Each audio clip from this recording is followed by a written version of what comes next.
Hello, today I am reading The Last Dog on Earth by Daniel Aronhaft, Chapter 3. The prisoner was ready for execution. Dr. Craig Westerly liked to think of his laboratory rats as prisoners. Somehow that made it easier for him to put them out of their misery, as if they'd been jailed for committing some terrible crime. He didn't give them names either. This particular rat was simply known as F6. He was fat and grey and very, very sick. F stood for flu. 6 was the number of rats Westerly had used so far in his latest experiment. He was trying to invent a flu vaccine that could be inhaled, like asthma medicine. He wanted to replace flu shots. Nobody liked flu shots. They were painful. They made your arm sore and swollen. Some people even had bad reactions to them and got sick. An inhaled flu vaccine could do away with all the pain and the swelling and the bad reactions. So much of medicine was really barbaric when you thought about it. So many of the treatments were practically worse than the diseases they were supposed to cure. In Westerly's opinion, it was because the medical community didn't really care about their patients. They were simply interested in money and fame. That's why I left it all, Westerly reminded himself, so I could get it out of here and work on real science, with no politics to mess it up. He told himself that a lot. Unfortunately, Westerly wasn't having much luck with his research. He couldn't figure out the right dosage. His rats just kept getting the flu every time they inhaled the vaccine. "Oh well," he said, "guess we'll have to wait and see how F7 does, eh, Jasmine?" Jasmine, his big, lazy golden retriever, sat by his feet on the home laboratory floor, watching as he dumped a pellet of ether into F6's specially sealed glass tank. Jasmine was 7 years old, almost as old in dog years as Westerly was in human years. The ether quickly put F6 to sleep. Westerly sighed. Better luck tomorrow.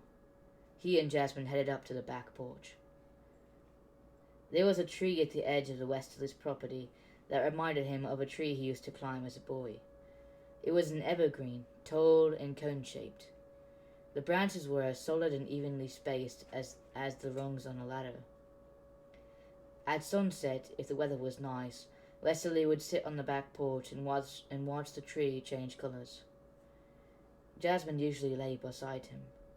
He liked to imagine that she enjoyed watching the tree as much as he did. Truth be told, she mostly just slept. Westerly had fallen in love with the tree the very first moment he laid his eyes on it. It was one of the 2 reasons he'd bought this property. The other reason was that he wanted to be as far away from other people as possible. People were trouble by and large. His nearest neighbor, an old recluse named Mrs. Hoover, and her dog Daisy were 2 miles away, and that was close enough. On days like today, when the afternoon stretched on and on, the tree would slowly change from green to gold, and then to a fiery orange. A few minutes later, the branches on the top would come to life with the color that verged on purple, but only for a brief moment. Then the sun would sink behind the mountains on the other side of the valley, and the tree would turn into a skeleton, forbidding and grey. It would stay that way until the next morning. Climbing the tree had been on Westerly's mind quite a bit recently. During the summer, he sometimes felt like a boy again, just watching it. When he was younger, all those years ago, he would have climbed it without a thought. The other kids played a baseball or tag, but somehow Westerly always ended up on the top of the old evergreen in the park by his house. There he would dream about traveling in the planes that flew overhead, or building a big dome over the entire park to protect it from the rain. "What do you say, Jazz?" Westerly asked.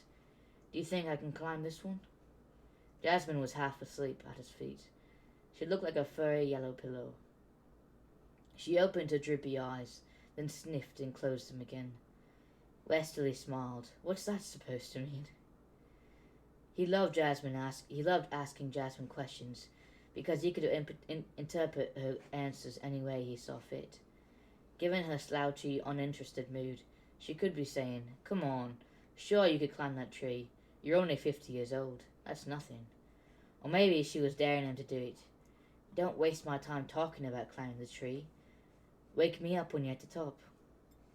Or maybe she was telling him to just give up on it. Are you out of your mind? You can't climb a tree. You're practically a senior citizen. Westerly smiled. He liked these imaginary conversations. He truly enjoyed Jasmine's company. He couldn't say that about anybody else. The sun was well below the mountains when Westerly heard a soft chime from his computer. Somebody was sending him an email. He sighed and opened the rickety porch door for Jasmine. "Come on, Jas," he murmured. "Come on, girl. Time to go in." Jasmine yawned and stretched, then shambled inside and flapped on the rug next to the desk. Westerly followed her in. The laboratory was dark except for the ghostly blue glow of the computer screen. He sank into his chair and peered at the email in the box. The subject line was printed in all capital letters. "Need a favor." It had been sent by Harold Marks. Westerly felt like deleting the message without reading it. Every now and then he heard from Dr. Harold Marks of Portland University. Westerly had worked at Portland University too, once upon a time. That's how he thought of his career there, once upon a time, as if it had happened to somebody else in a story. Westerly was quite a bit older than Harold. In fact, Westerly had been Harold's teacher, but from the moment they met, Harold treated him with little respect. As a student, he immediately started calling Westerly by his first name, Craig, not Dr. Westerly. Eric, stop. Sorry, just talking to my dog. Still, that had never stopped him from taking Dr. Westerly's work and passing it off as his own. 7 years ago, Harold had been named Chief of Research at the Center for Infectious Diseases.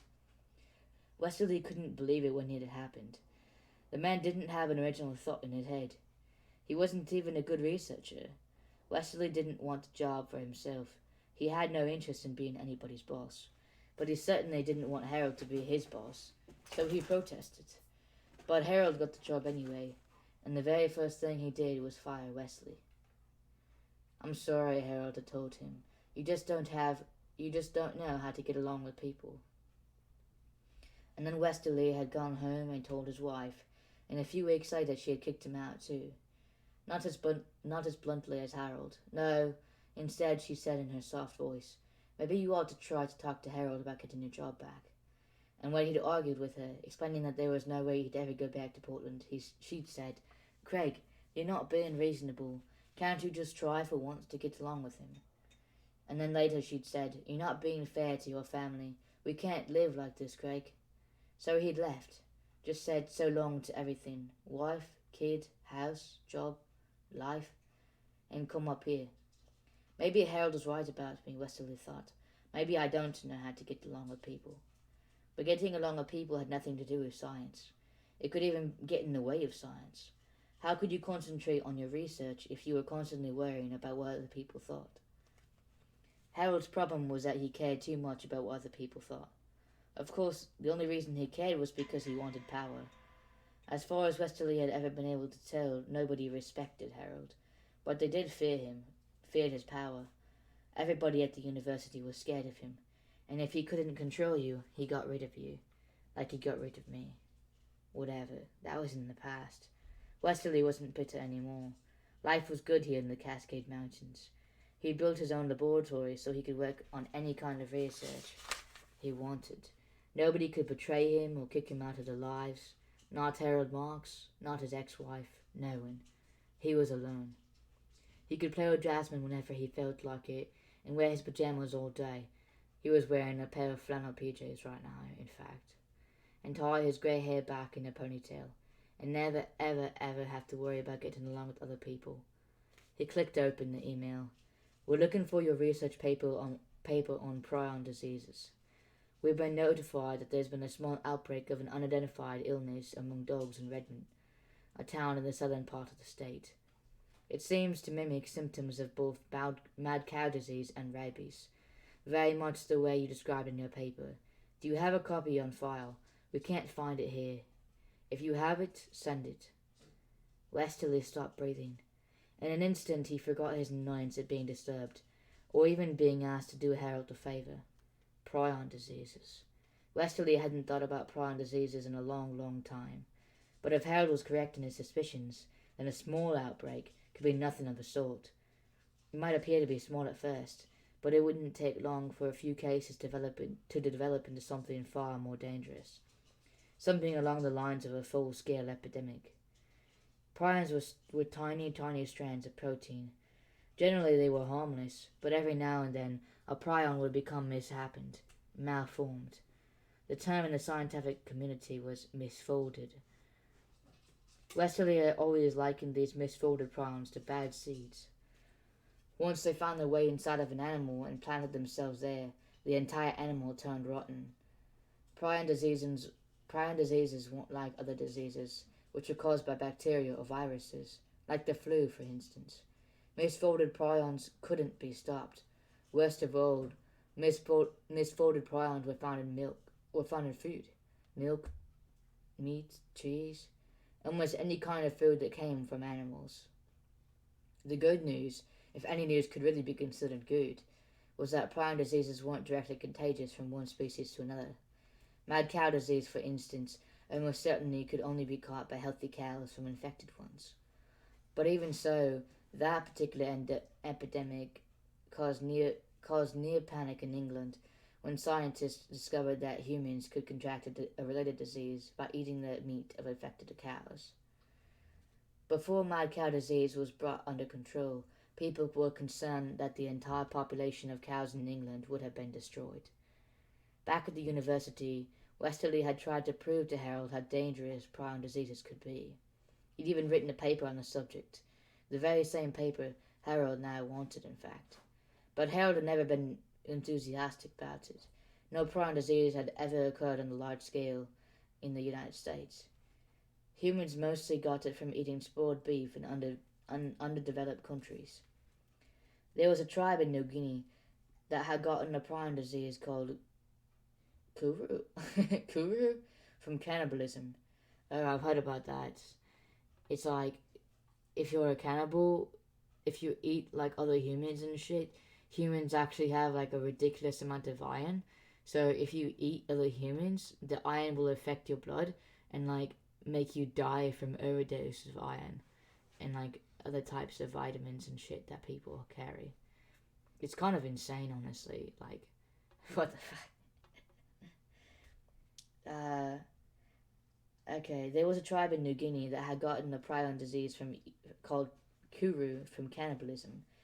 There just aren't that many cannibals here in America, Harold used to joke. Westerly had never found that joke funny. Then Harold would get serious. It's not where the grant money is, Craig, he'd said. Prion diseases are not going to put up this university on the map. Unless one hits here, and we're not prepared for it, Westerly would reply, and Harold would wave his hand and call Westerly old gloom and doom.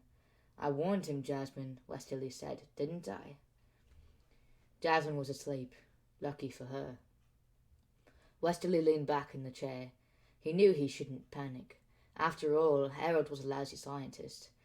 He could have misread the data, but if dogs had already died, then the odds were extremely high that they'd caught the disease from infected dog food. Westerly's eyes flashed to the lab counter on the other side of the room. He drummed his fingers on the desk, staring at the shadowy array of test tubes, osmotic filters, microscopes, and centrifuges. He could test Jasmine's food right now. The equipment was ready. He was one of the few scientists in the country who had such equipment, in fact. Testing for prion diseases was difficult, and given how rare they were, it was hardly worth the effort, or so many people believed. Unless there was an outbreak. But was there? Yet, even as the question squirmed in Wesley's mind, he knew he couldn't test Jasmine's food. Not tonight. He was too afraid of what he might find, because if the food was infected, he might as well start digging her grave.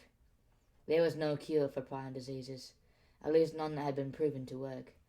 Westerly had a couple of theories on how a cure might be created, of course, but that was all there were. Theories. They wouldn't suddenly provide a magic pill that could save a dog's life. Besides, nobody had ever listened to his theories anyway. This is all in italics. Many months had passed since Mother's death. In that time the sickness had spread. The rest of the pack were gone.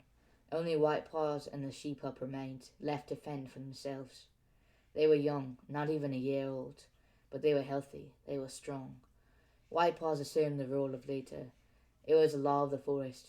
Those who are strong take charge. Those who are weak submit to them or perish. Yet the sheep-pup refused to submit to any creature, even her brother. One night she took off into the darkness. White Paws tracked her scent over hills and through thick brush, under fallen trees and across puddles. But as he approached the highway, White Paws could smell the horrible odor of the cars, the choking black smog. He could see the fearsome glare of the headlights in the trees. The cars were close, very close. One came to a stop, its roar fading to a low, steady growl. There were other noises too, strange bumping noises, the voices of men. White Paws slithered behind a rock. He could see his sister. He watched as the man scooped her into his arms, then as the car swallowed them both and roared back into the night. For a long time White Paws sat by the highway in silence, but after a while he began to howl. It was a howl born of loneliness that every creature of the wild knows, a howl born of the primal understanding of loss. Letter fax to Rudy Stagg the night of June 21st. This is by Shayla Davis. It looks like she's some kind of newspaper editor or writer, maybe. June 21st. Dear Mr. Stagg, I am writing to inquire about the dog bug that you discussed in your statement to the police yesterday. I am a reporter for the Redmond Daily Standard. I cover the police beat, and Sheriff Van Wyck showed me your statement. It struck me as quite interesting, particularly since I am a dog owner myself. I think there may be a story here. Do you agree? If so, I'd love to talk further. Sincerely, Shayla Davis. Okay, so that's the end of part 1, June 20th to 21st. So yeah. I'm sorry if I fucked up. I know I messed up a lot of my words. I'm sorry. I'm trying to get better at my public speaking. So yeah, thoughts, ideas. I love this book. It's a great book. I'm sure I've said this before. It honestly doesn't start getting really good until part 2, but you'll have to wait for that. So yeah, I'll start part 2 tomorrow. I hope you'll have a great day. Please like and subscribe if you made it this far. Even if you didn't like it. It still helps me a lot. Yeah, so have a great day, and I'll see y'all tomorrow.